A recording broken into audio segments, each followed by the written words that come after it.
Good afternoon, everyone, and welcome to our very important session, Taking Action for the Ocean. I'm Francine Lacroix of Bloomberg. Now, we're trying to do a little something different this year. For the first time, we will be broadcasting the panel live on TikTok, our social-first global news network. Now, this panel will seek to engage viewers, of course, our audience, so please ask your questions and remember to hashtag WEF19, hashtag TikTok Davos. Now, our oceans are really the basins of life and cover 3/4 of our planet. Think about that.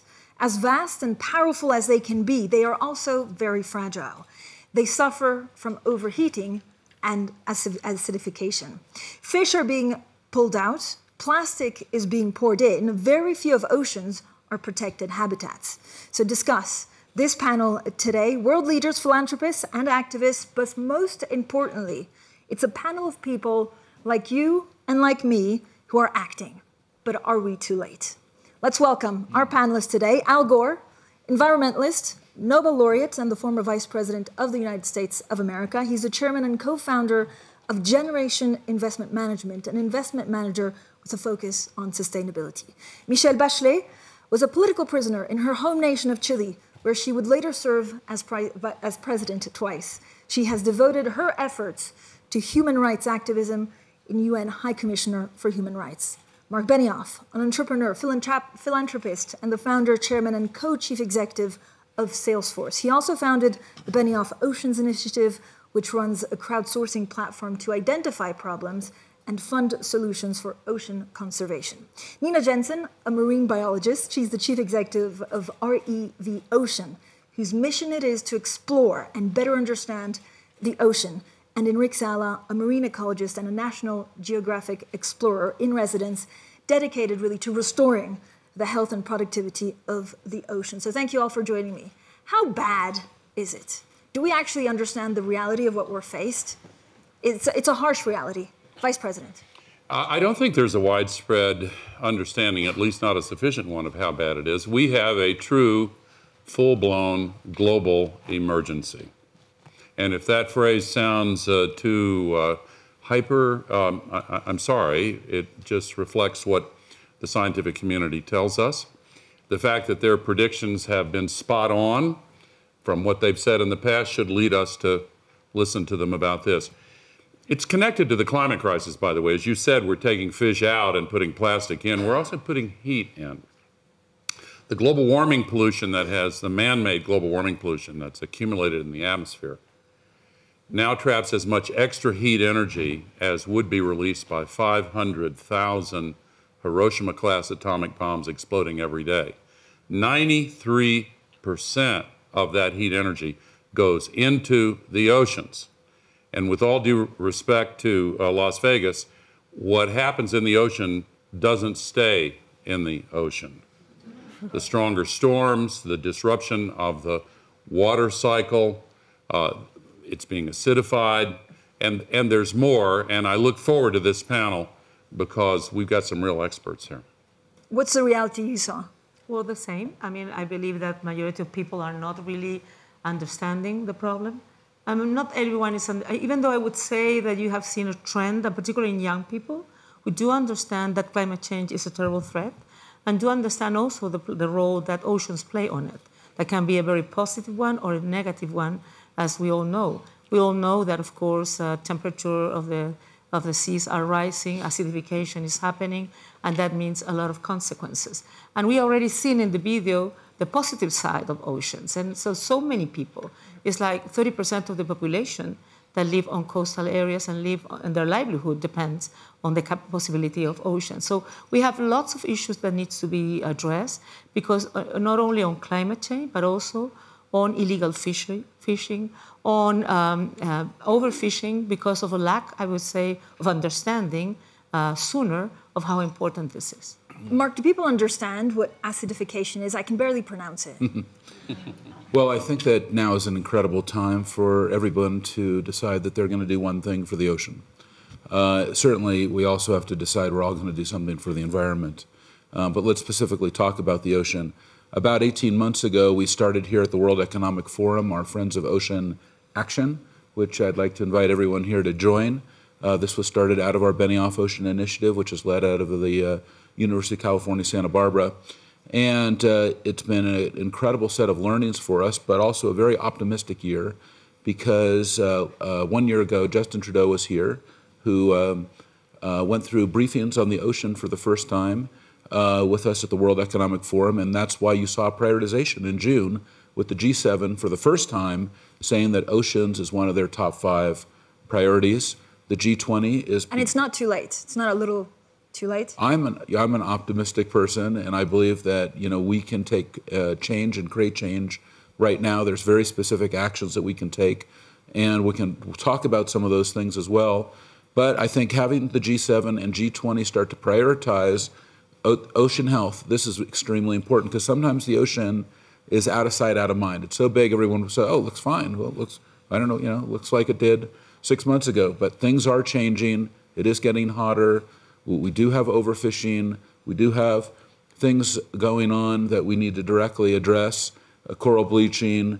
We have seabed mining. I'd like to talk about that at some point. But there's many things that we all can do right now to make the ocean much healthier. So, Nina, in 2021, you want to launch the world's largest research and expedition vessel to acquire more knowledge. Yes. Why don't we have that knowledge now? Well, we do have a lot of knowledge that we should act on already now, but I mean, people on this planet seems to be more insistent on exploring outer space than what is actually here, which is also kind of surprising given the ocean's importance for our mere existence.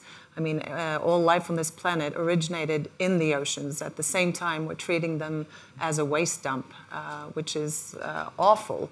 And I think if everyone knew how serious the situation for the oceans actually are, everyone would be activists. And to put it in perspective, in my lifetime, our lifetime, over the past 40 years, we've lost more than 40% of life in the oceans, and it's accelerating as a result of climate change, ocean acidification, pollution, and the likes. So what we want to do is obviously improve our knowledge and understanding of the oceans, bring that knowledge to decision makers in a much better way and make it more understandable, but then most importantly, turning that knowledge into very concrete solutions and act now. Enrique? I think we know enough, right? It's difficult to overstate the problem. Just some examples. More than half of the surface of the ocean is targeted by industrial fishing. That's a footprint that is larger than agriculture's. 90% of the large fish in the ocean, sharks, tuna, cod, are gone. We ate them in the last 100 years. 90% of the fisheries of the world are either fully exploited or overexploited.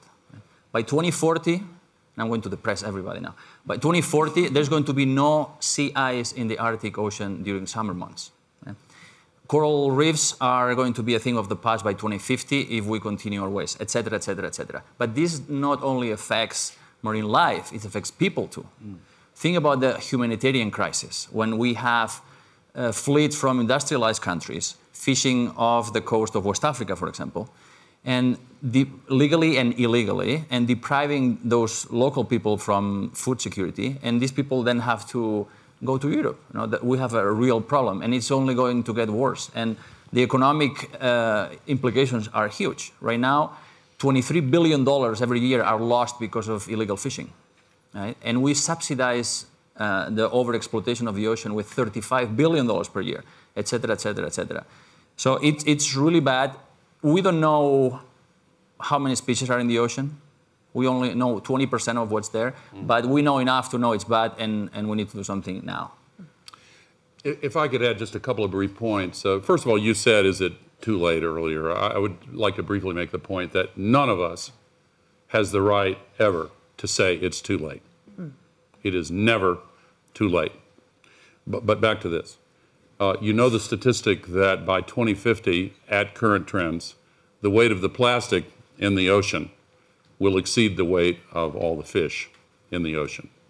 And we are still taking out of the ocean each year the human weight of China in fish, and the illegal fishing, pirate ships. Now, another point. The oceans and the atmosphere are very tightly coupled. And as the oceans warm all the way down to 2,000 meters, the capacity of the oceans to absorb CO2 diminishes. And up until now, the oceans have been a sink for CO2. That's caused the acidification, unfortunately, which contributes to the loss of corals. But as the oceans warm, we will not have that buffer. So it makes it more difficult to deal with climate. But the good news is, with satellite tracking and with all of the new digital tools we have, if we decide as a world to protect the oceans, we can do so. We need governments to be activated. We need policy changes. And those of us who are privileged to be alive at this hinge of history moment need to make a decision that we will protect the oceans and protect our planet. Mm-hmm. Well, I've heard here that 18 months ago, the World Economic Forum started thinking on those issues, and then the G7, G20. But let's us remember that in the Paris Agreement, I mean, a long time ago, like 3 or more years ago, there was this Because the Ocean Declaration that many countries committed to. So even though I understand when Al said it's never too late and you never have to give up, because I have the same attitude at issues, I think we are obligated to accelerate action. Absolutely. Because, you know, Paris Agreement was many years ago. And Katowice, COP24 last year, they approved a plan of action on many issues on climate change, also on oceans. So that's positive, but it has to happen 3 years afterwards. Mm-hmm. And if we continue doing business as usual, we're not going to get there. We're not going to meet the objective of the Sustainable Development Goals, and we're not going to be able to stop this. So I'm fine to say it's never too late, but I'm a little bit concerned because I think countries and companies had not taken enough understanding and effort on changing and doing the right things. Nina. I agree. I think there's every reason to be concerned, but at the same time, the problems that we're seeing in the oceans are caused by humans, which means we also have every opportunity to do something about it. And what really gives me reason for optimism is seeing how high the oceans are actually on the global agenda at the moment. I don't think I've seen a single issue like plastics, where companies, business leaders, governments have come together to really try to solve this, and even seeing all the commitments from the World Economic Forum and what's happening here, I think is great cause of optimism. Yeah. Let me give you one specific case for optimism. For those of you who know, we have the fourth industrial revolution underway, and it's one of the major topics here at this conference. We also have the World Economic Forum's fourth industrial revolution center in San Francisco that studies and also articulates that on global policy issues. That's things like autonomous vehicles, artificial intelligence, all these incredible new technologies. Well, currently underway, there's quite a few companies that are assembling these incredible new 4IR technologies to create vehicles that will do seabed mining. Seabed mining is the pursuit of all of these kind of precious stones and minerals and gases and all the things they'd like to go find in the ocean. And they're assembling these vehicles now. You know, you all seen what autonomous vehicles look like, but once they disappear under the water, nobody's going to exactly know where they are. Well, they're all about to go under there. And as they're digging and grinding things up and chewing up the bottom of the ocean, also, we're going to get all these toxic plumes that are going to be coming up, and fish are going to get being absorbed into all that, and it's all going to come into our ecosystem and in our food chain. It's going to be one of the most devastating things that's ever happened to the ocean, seabed mining. Well, guess what? Hasn't started yet. So we need everyone here to start becoming an expert on that, to think about that, to get to your local politicians. We have Peter Thompson here, who is our UN ambassador for the ocean. He's working on that.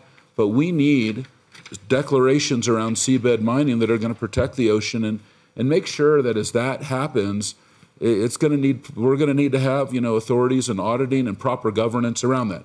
But it has not yet happened.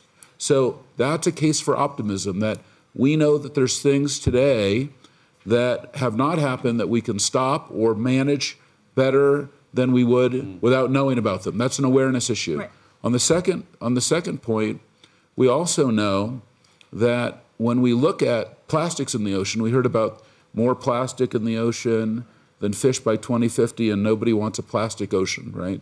So, but we also know that it's 9 rivers that really contribute the vast majority of that plastic, and that river management needs to become a critical part of policy and work, and we're seeing river machines getting built and generated to get that plastic out of the rivers before they start. That's something that we can do now. Who's causing plastic pollution? Is it certain regions in the world? Is it business? And are they willing to change Plastic or do has something become about the it? nuclear waste of our generation.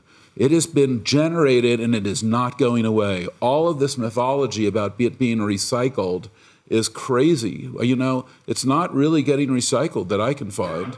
And we need next generation materials, which we can do. Great companies who are experts in this area, like Dow, DuPont, Honeywell, and others who create plastic, need to create biodegradable plastic, and they are. But we need that now.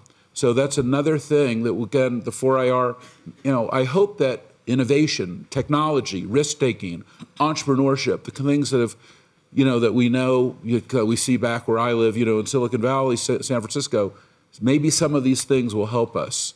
And maybe that's a case also for optimism. I mean, the biggest polluters, do they want to get better? Or actually, because their economy is so reliant on it, or on unsustainable fishing, that actually they don't want to be part of this roundtable?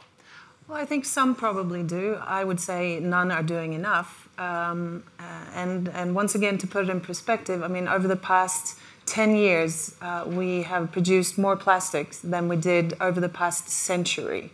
And this is set to continue to increase over the next few years. What we need is to completely stop using single-use plastics, period. There is no need for it. We have plenty of alternatives, and it's just causing a massive environmental problem. What it once again gives me optimism is that, you know, world leaders have agreed on a zero vision for plastics. A lot of companies have come up with alternatives. Places even like the World Economic Forum are trying to get rid of single-use plastics, and that's the only direction we need. And by the way, that's a huge advancement just in the last, you can look back at this conference 48 months ago or other conferences, that we are making progress, I think, in that Enrique, world. is this not just happy talk? People coming together saying, yeah, we'll do more, it's great, let's sign up. But actually, fundamentally, nothing really changes. Well, I feel like we are at the casino in the Titanic, right? And we're trying to make as much money as possible after hitting the iceberg. Okay. And so when you think about the economics, the World Wildlife Fund released a report a couple of years ago showing that the goods and services provided by the ocean are equivalent to $24 trillion. And the gross marine product is like 5% of the global GDP. That would be, the ocean will be the 7th world's economy. But this is a vast underestimate, because this is only a reflection of the things that we can monetize. But for example, every other breath we take comes from the ocean, and it's bacteria, microscopic algae, and seaweed along the coast that produces oxygen, right? If we had the industrial capacity to produce that oxygen, to purify that oxygen from the atmosphere, I did a calculation, not now, before we're coming here, it would cost, replacing that service that the ocean life provides, it would cost 800 times the global GDP, right? And we are already reducing the amount of oxygen in the ocean, not only because of warming, which makes that the ocean can absorb less oxygen, but also because we are hampering the ability of ocean life to continue providing for us. What would you do different? If you were in charge of regulating the ocean economy, what are your top 3 priorities, Enrique? I would put Michelle Bachelet as president.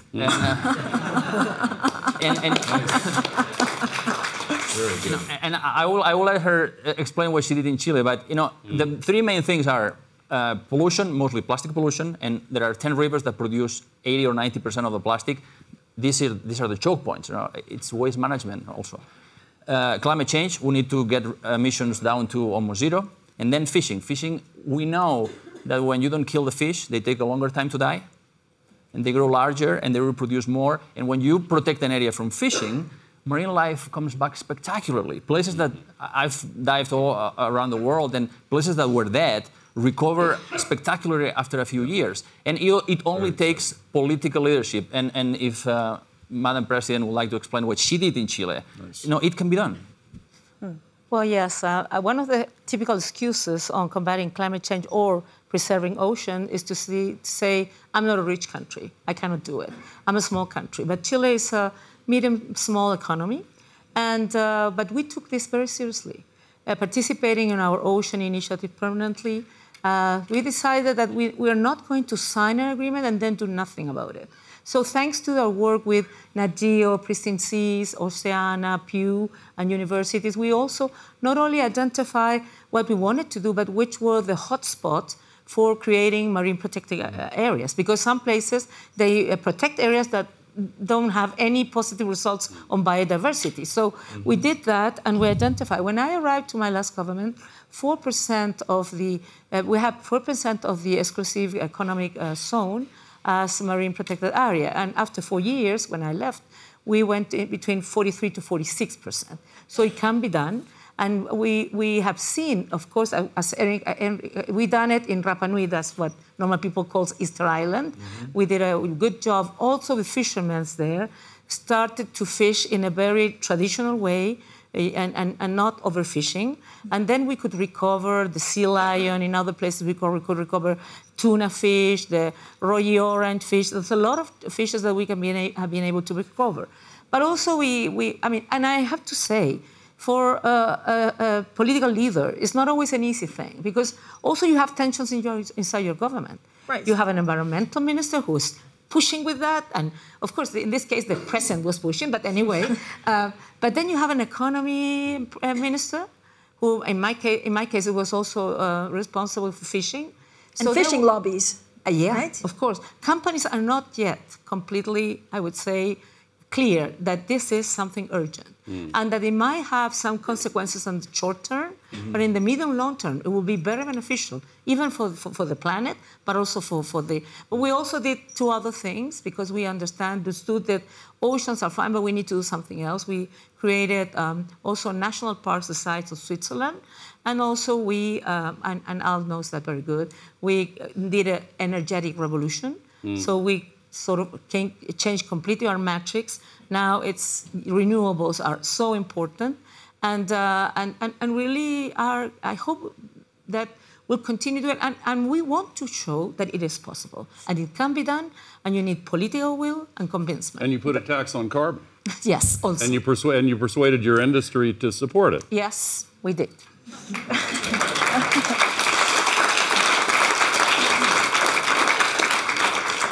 Michelle Bachelet, when you say, it takes a little bit of convincing for companies, what would you tell them? I mean, do you have to go with the data? Do you have to show them of other places where it's worked?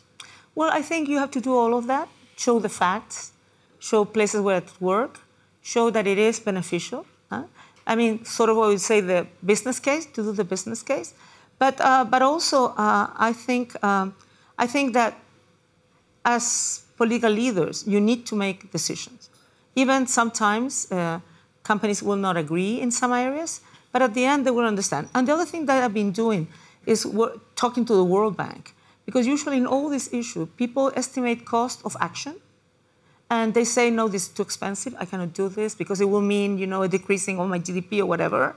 But nobody, and I asked the World Bank to do it, estimates the cost of not action. And I think those are much bigger in the medium and long term than the cost of action. Nina? I think, a lot of things need to happen to change the situation in the ocean. But making knowledge more available, readily accessible, and holding decision makers increasingly accountable to the decisions they're making as a result of that is really, really important. So together with the Friends of Ocean Action group and a company called Cognite, we've launched a global open ocean data platform where we hope to do exactly that. Bring together state-of-the-art data connected to the oceans and make it more accessible both to decision makers but also to the general public, so that they can actually hold their politicians accountable and become ocean activists like the rest of us. Enric, who's getting it right? What countries are actually doing this right? Chile, Okay. 42% of their exclusive economic zone protected is the size of the continental mass of Chile. Palau, 80% of their waters also fully protected from fishing. The United Kingdom, also almost half of their exclusive economic zone, mostly in overseas territories. There are a few leading countries that have protected more than a third of their waters. And this is very important because the science shows us that we need half of the planet in natural state. The land and the ocean. You maybe have heard about the half-Earth concept. Famous biology Ed Wilson suggested that we need to, and others suggested that we need to have half of the planet in natural state to prevent mass extinction. But it's not just that, it's for us, because we cannot achieve the Paris Climate Agreement goals without nature absorbing half of the CO2 that we throw in the atmosphere. To save the coral reefs, we need healthy forests, right? We need more forest to absorb more CO2, so less CO2 gets in the water of the sea and creates acidification. So it's all connected. We have to look at the entire biosphere and the atmosphere together. Al Gore, how much hate mail do you get still saying actually climate change doesn't exist? It's invented. I don't read it. I don't know. I recycle it all immediately. But you know what links? You began by asking, are people really aware of how bad it is? And people ask that about climate, about the oceans, about the fact that we're losing one football field worth of forest every second of every day. And the answer to all those questions is no, most people don't realize. And what all of that has in common is, and philosophers have made this point, and it's above my pay grade, but I believe them when they say that we're making a fundamental mistake in believing ourselves to be somehow separate from nature, somehow separate from the natural world. We are intimately interlinked with it, and what we do to the natural world hurts us. And if you step back and look at the planet as a whole, both the climate system and the ocean redistribute heat from the tropics, where much more heat is absorbed from the sun, toward the poles, because any open system tends to even itself out. The Arctic, and Enrique said, you know, the ice is going away in the Arctic. That changes the reflectivity, so much more. When the ice is gone, the dark ocean, dark land absorbs much more heat. 90% bounces off the ice and snow, 90% is absorbed by the ocean and land. So, and here's where I'm going with this. Temperatures are going up 2 to 3 times faster in the Arctic as in the rest of the planet. What that means is the pattern of ocean currents and the pattern of wind currents, which both were defined by the redistribution of heat for, 12 millennia since the end of the last ice age. Now that's all changing. The Gulf Stream is slowing down. The Northern Hemisphere jet stream is getting chaotic and wavier. This month, for the 4th year in a row, the polar vortex above the North Pole has split in half. And that has consequences. So as long as we feel ourselves to be separate from nature, we will not recognize our responsibility to be stewards of nature. We have the capacity to do it. We have all of the solutions and tools that we need to save the oceans, to stabilize the climate, to save the future. We just have to decide to do it. But do we have politicians that believe it and want to do it? We do have some, and we've already heaped a lot of praise rightly on Michelle Bachelet, particularly in her second 8 years as president, also the first 8 years. She was fantastic.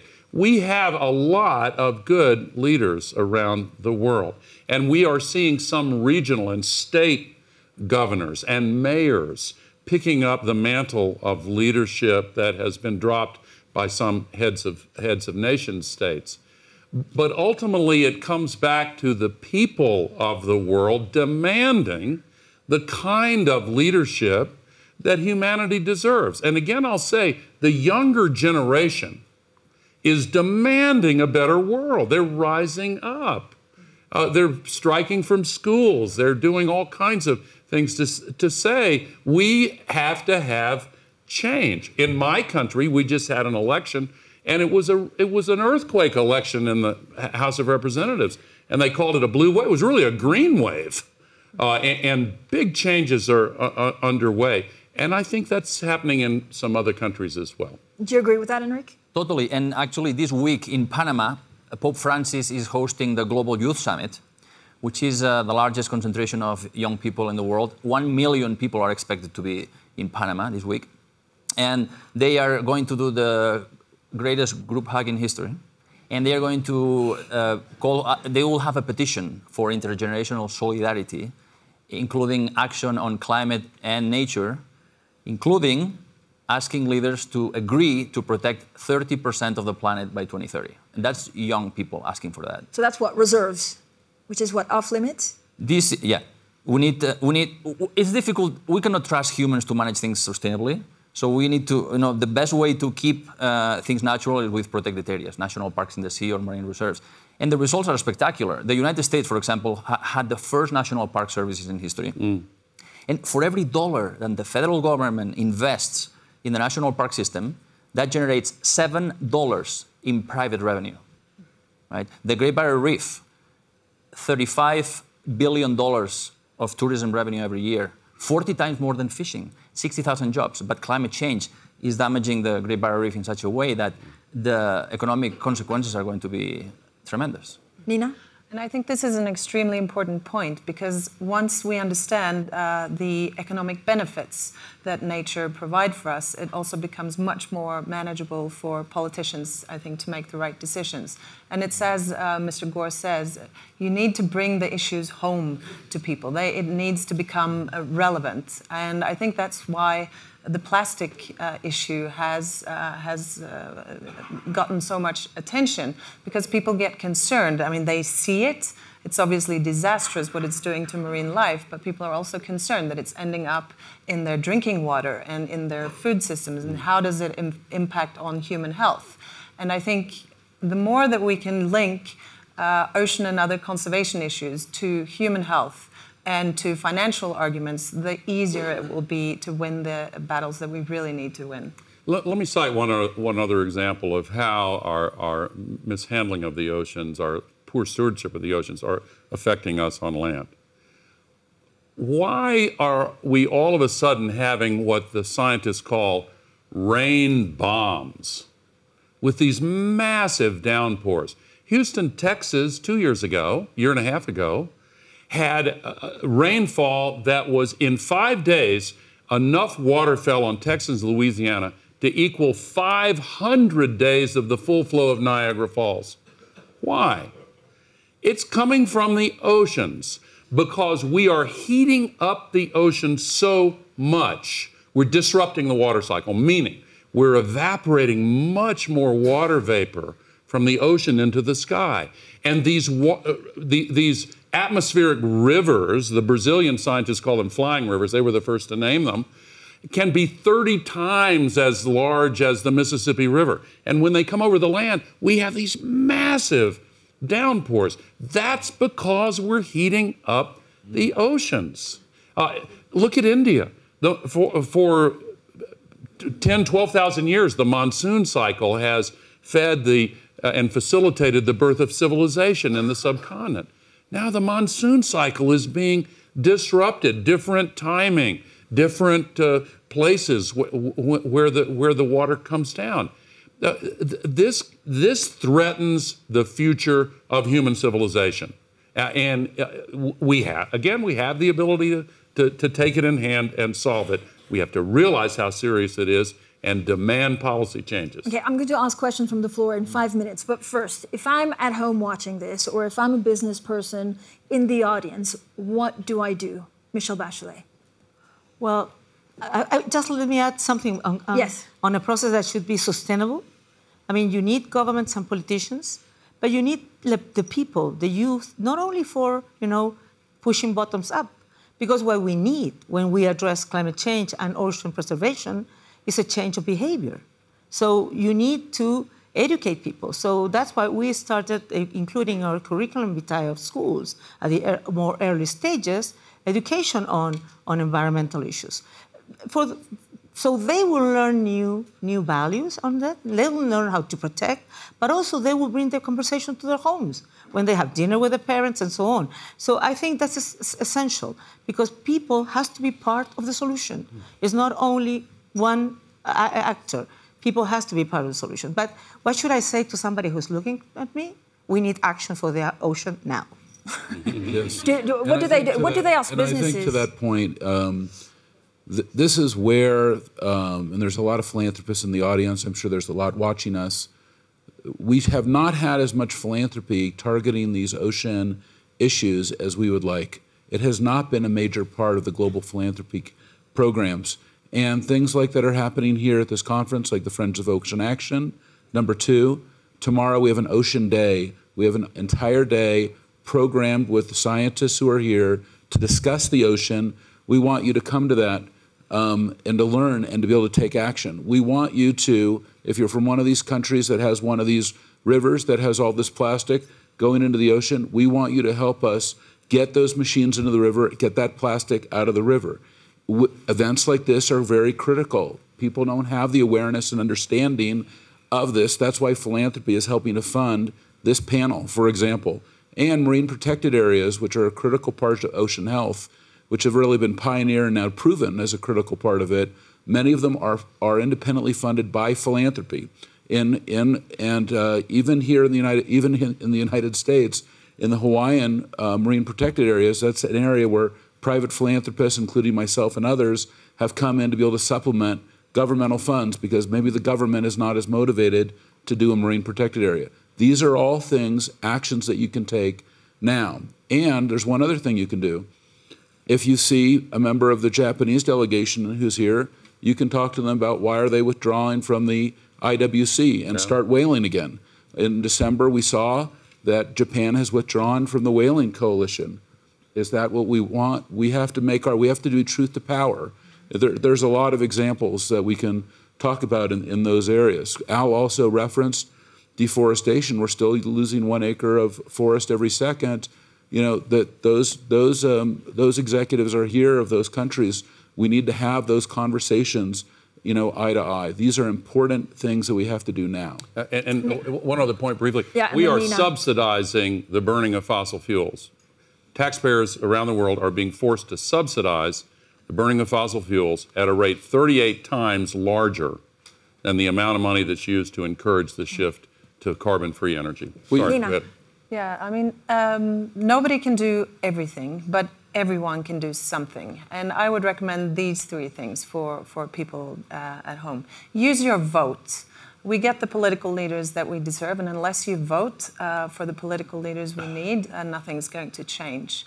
Reduce your meat consumption, because meat is a big driver of climate change, and that's a simple step that you can take.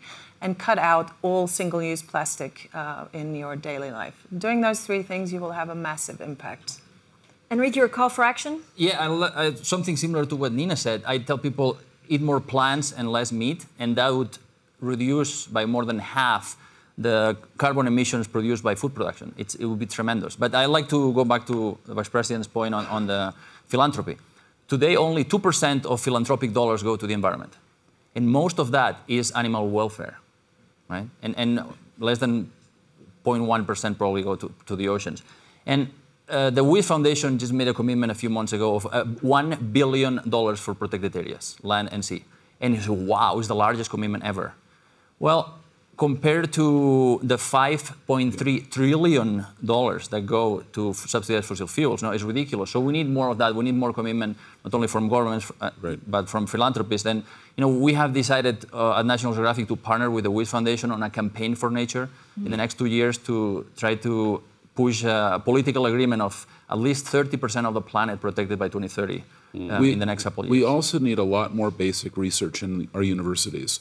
The ocean has been underexplored. We heard that, understudied. We don't have as many ocean scientists as we need. And this is another area where philanthropists who have been able to make big changes on basic research and top universities around the world should be thinking, can I fund ocean research in my local major university? When you get ready to give your grant, this is low-hanging fruit that if we could understand, like for example, I think a lot of us were surprised a year ago when the Chinese delegation was here talking about how the ocean has a biome, like the way human beings have a biome with bacteria. But if it's disturbed, the Chinese kind of prophesize that potentially the CO2 that's held in the ocean in the biome could be released. But we don't fully understand that.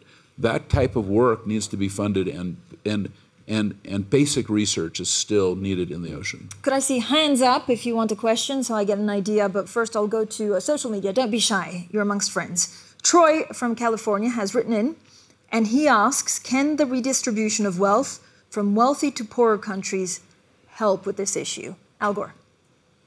Yes, and redistribution of wealth within countries, both developed and developing. One of the reasons for the failures of governance in the last few years and the wave of populist authoritarianism is the dramatic and unconscionable rise in inequality. Oxfam released a report here, which was really startling. I hope most of you saw it. The 26 wealthiest individuals in this world now have more wealth than the bottom 3.8 billion people.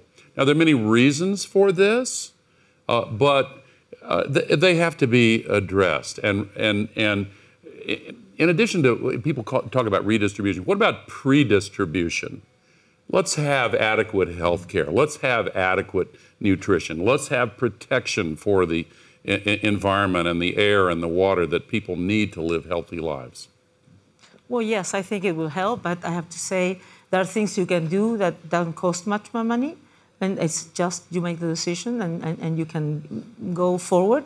But also, I think in some other countries, but you found that there is money, but it's going to the pockets of some people, so we also need to fight corruption. Yes. Because many countries do have money to do the right things, and they don't do it. So it's a whole package of things that we need to Nina, address. and then I'm going to take a question from the floor. Yeah, no doubt that redistributing money is critical to this, whether it's distributing wealth or getting financial institutions and investors to increasingly invest in the solutions rather than the problems. And of course also getting rid of a lot of the exceptionally harmful subsidies, whether it's linked to fisheries or fossil fuels. Mm-hmm.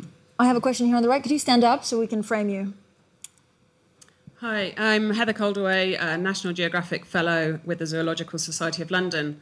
You talked about change from the last WEF to this one, and I just wondered if this panel happens next year, who would your ideal lineup be, and what would they have done? What action would they have taken to the ocean, for the ocean, to earn their place? Good question. Mark?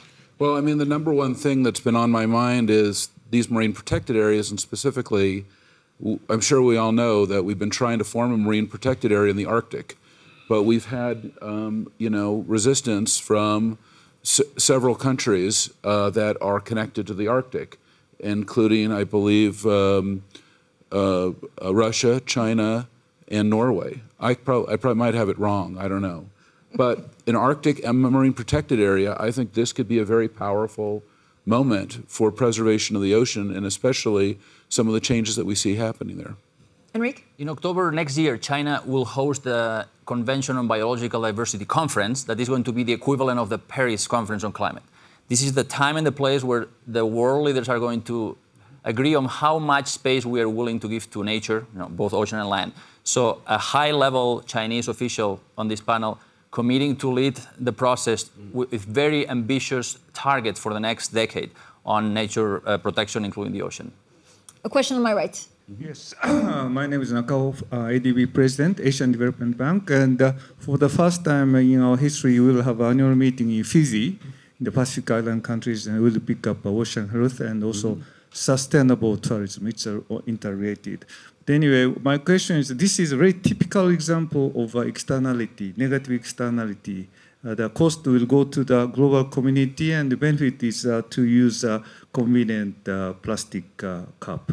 So we need regulations, and we need cooperative, collective actions by the international community. We cannot just rely on the conscientiousness of the people. So what kind of arrangement, international arrangement, like you said, COP kind of arrangement is needed, isn't it? Yes. International arrangement. I'd like to pick up on what you've said and focus on your use of the word externality, because this is an issue that is central to the ecological crisis that we're facing.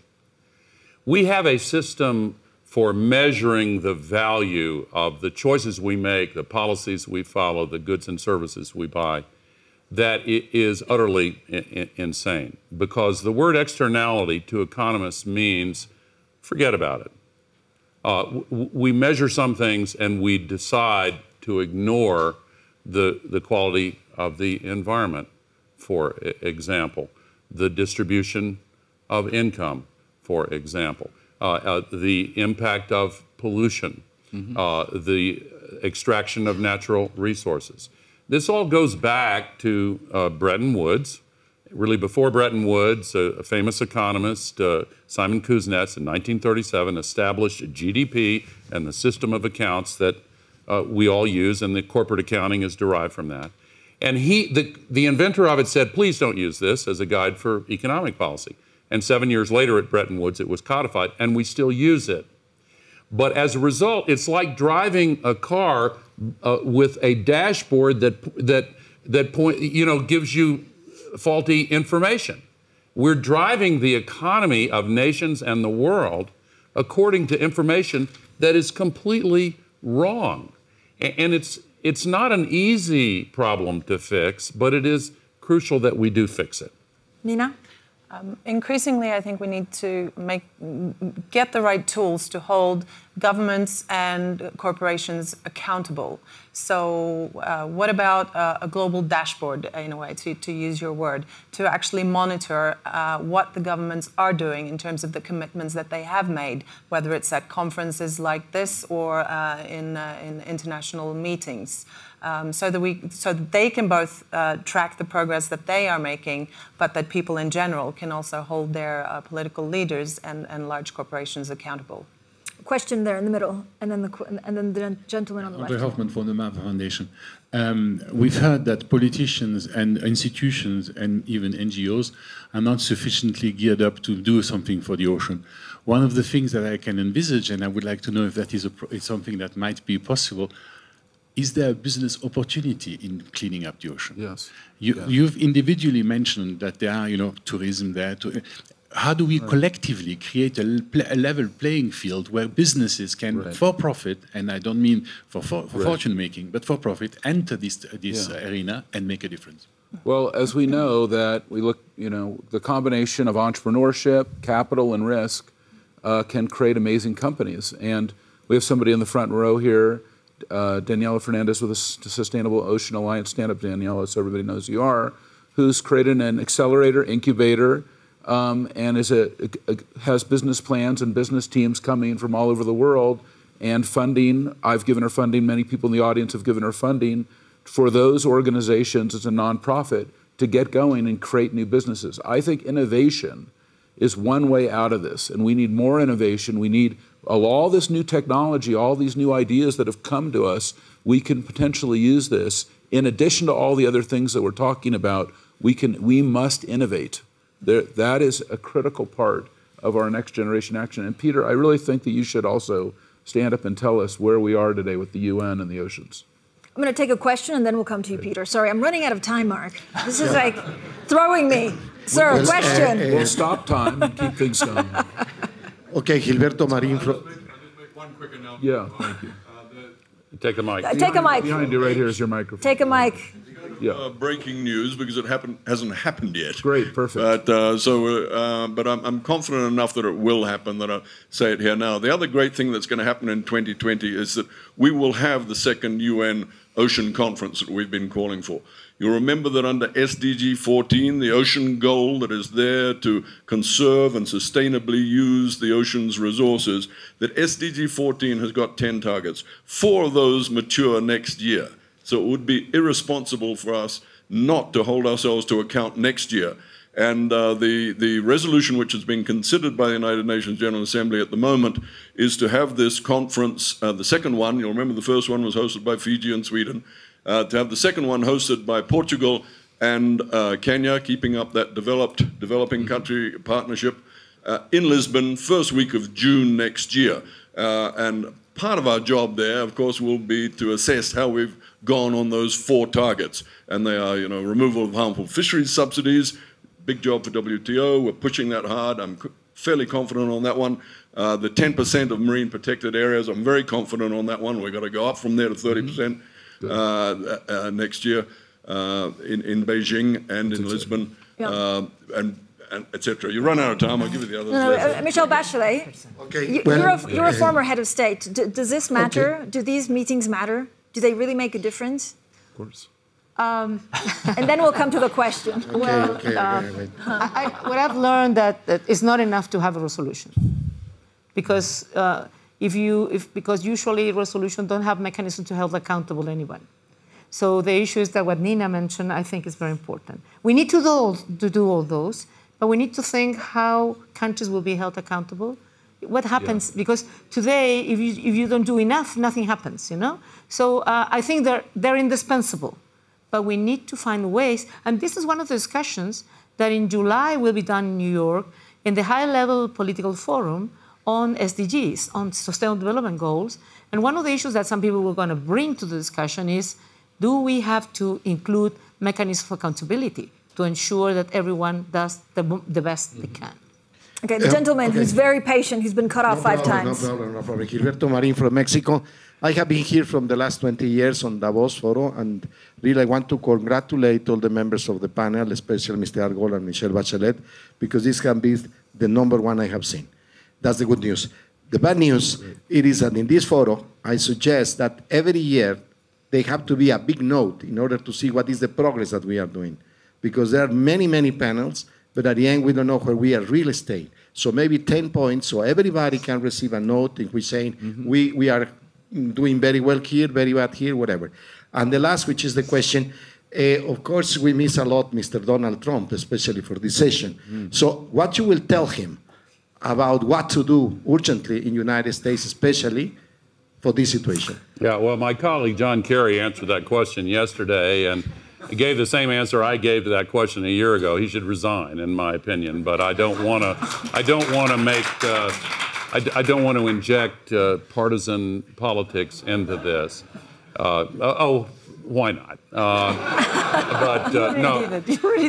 I will say that I think that whether you agree or disagree with President Trump, and I hope you disagree, he has become the global face of climate denial and environmental and ocean denial. And I think that in itself is significant, because a lot of people are saying, I don't want to be associated with that. In my country, several of the college young Republicans, that's the party of Donald Trump, have given notice to the National Party, we may leave the party unless you change your policies on the environment. Today, there was a new public opinion study, the highest level of support for cleaning up the environment ever measured in the U.S.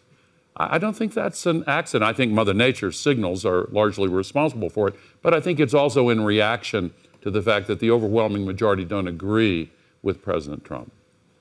Yeah, very short, but as it says what Al Gore says, on the other hand, there is one hope, because in your country, a lot of mayors, a lot of governors, and a lot of companies have said, we do believe that climate change is a reality. We're continuing working on it.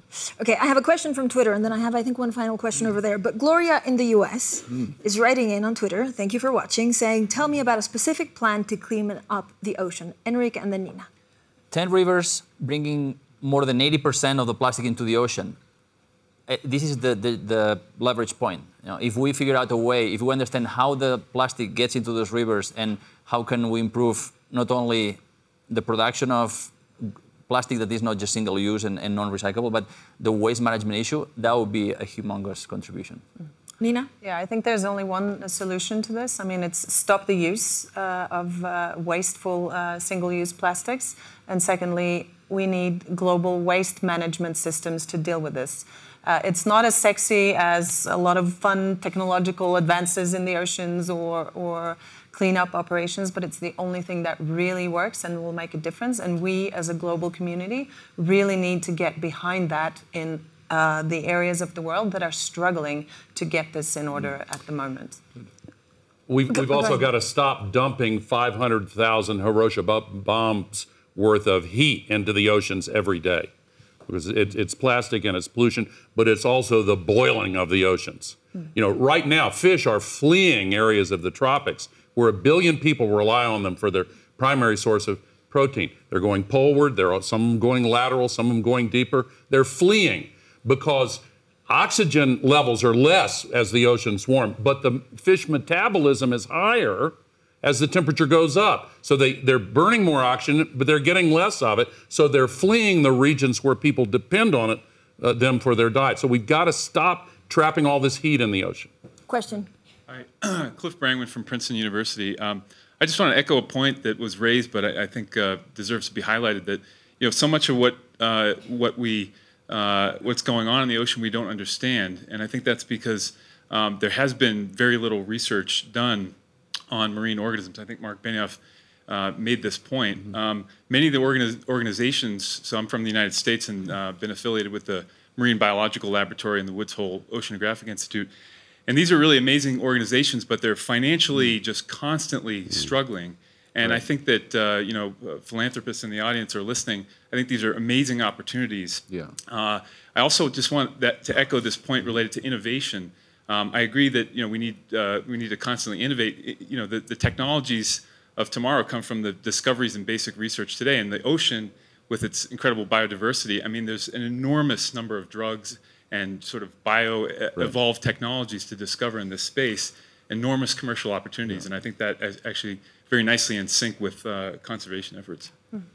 Thank you so much for raising that point. And I think exactly to your point, we need more knowledge. We need to enable scientists to get the data to really improve our decision making when it comes to the oceans. And this is why we are building the world's largest research and expedition vessel at the moment, and we will offer this as a free platform to scientists from all over the world to come on board, do their science, and create concrete solutions. And I would encourage philanthropists from all over the world to commit and engage in the same way. Because as Enrique said earlier, less than 1% of global philanthropy is currently going to the oceans. We need more to go to science, and we need more to go to the oceans specifically. How much difference will the next 12 months make? If we're on the same panel, January 2020, what will be the different issues? Enrique. We need to get to the end of 2020 with 10% of the ocean protected, which is doubling the currently protected surface. That would make an enormous difference. That thing alone would be huge. Nina? I think we'll still be struggling with some of the same issues, ocean acidification, climate change, plastics. I would hope to see more focus on investors and their responsibility in terms of shifting what they are investing in and what they should not be investing in. And I would like, as a part of a panel like this next year, to see the CEO of BlackRock and the CEO of the Norwegian Bank's Investment Management Sovereign Wealth Fund to talk about what they are doing in terms of sustainability. Mark? Well, I think I'm going to have to pivot back to science. I think that we need more research. That we see a lot of philanthropy going. People want to launch themselves into space and go build a colony on Mars. We have a lot of work to do right here on planet Earth. And I think before we dump those billions of dollars into that, we should be really doing exactly what we just heard from a great ocean scientist, and there's other ocean scientists in the audience, and they need directed basic research funding. Now, that's true of a lot of science worldwide. You could talk about cancer research. You can talk about a lot of things in the same breath. But we need more ocean science research now. Michelle Bachelet. Well, I hope you don't need me to invite me again next year, because we will have many other governments and many other politicians that are champions for the oceans. Al Gore. You're going to see a lot of progress. And if I may say, one reason is my friend Mark Benioff, behind the scenes, also in front of the scenes, but behind the scenes, has been a force of nature moving this issue up the agenda here at the World Economic Forum. I guarantee you he's going to make sure that it's a bigger issue next year. Okay, so you definitely get invited back. Thank you. Thank you to the panelists. Thank you to the audience, and thank you to our TikTok viewers.